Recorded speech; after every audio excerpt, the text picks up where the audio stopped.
Education ministers of all political persuasions say they'll work together to make funding to the nation's schools fairer. The Gonski report has called for an extra $5 billion. The big sticking point, though, is where that $5 billion is going to come from. It's billed as an historic moment for schools funding in Australia. Education ministers vowing to put politics aside and act in the national interest. This is a really big day for education reform in the history of our country, and we'll go on from here. Business leader David Gonski says the nation's school education funding model needs a massive overhaul.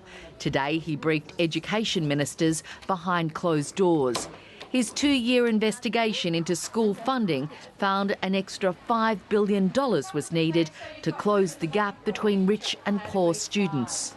I can't understand why quality education is good for some. If it's good for some, it is good for all our young people. Private schools fear the proposed changes would cost them dearly. If the government reduces funding, fees will increase. And this is putting enormous pressure on parents, and the level of uncertainty is extremely high.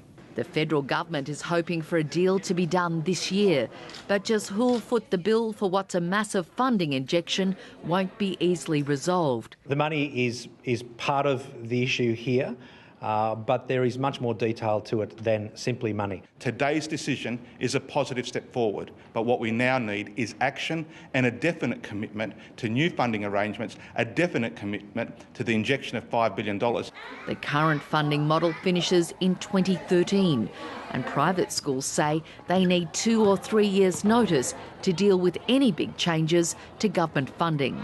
Philippa McDonald, ABC News.